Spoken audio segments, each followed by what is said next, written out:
ഉത്തരേന്ത്യയിൽ നിലവിൽ അതിശൈത്യം പിടിമുറുക്കിയിരിക്കുകയാണ്. വെള്ളച്ചാട്ടങ്ങളും നദികളും വരെ തണുത്തുറഞ്ഞ നിലയിലാണിപ്പോൾ. ഉത്തരേന്ത്യയിൽ ശൈത്യം കടുത്തെങ്കിലും സഞ്ചാരികളുടെ എണ്ണം കുത്തനെ കൂടുകയാണ്. മഞ്ഞ് പുതച്ച കാശ്മീരിലേക്കും ഹിമാചലിലേക്കും സഞ്ചാരികളുടെ ഒഴുക്കാണ് നിലവിൽ.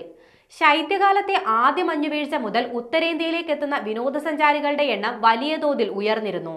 2024 അവസാനിക്കാറായതോടെ എല്ലാം മറന്ന് മഞ്ഞു പുതച്ച് ഉത്തരേന്ത്യ കാണാൻ ദിവസവും എത്തുന്നത് ആയിരങ്ങളാണ്. മഞ്ഞിൽ കളിച്ച് ശൈത്യകാലം ആഘോഷമാക്കുകയാണ് സഞ്ചാരികൾ. എങ്ങും മഞ്ഞു പുതച്ച നിലയിലാണ് ഇപ്പോൾ കാശ്മീരുള്ളത്. താപനില മൈനസിലേക്ക് കടന്നതോടെ വെള്ളച്ചാട്ടങ്ങളും നദികളും വരെ തണുത്തുറഞ്ഞു. ദാൽ തടാകത്തിൽ പതിവായുള്ള ഷികാര ബോട്ട് സവാരി പോലും പലപ്പോഴും നിർത്തിവെക്കേണ്ട സ്ഥിതിയാണിപ്പോൾ. ശൈത്യകാലത്ത് മലയാളികൾ ഉൾപ്പെടെയുള്ള സഞ്ചാരികളുടെ പ്രധാന വിനോദസഞ്ചാര കേന്ദ്രമാണ് ഹിമാചൽ പ്രദേശിലെ മണാലി. മഞ്ഞു പുതച്ച മണാലിയിലും വൻ തിരക്കാണ് ഇപ്പോൾ അനുഭവപ്പെടുന്നത്.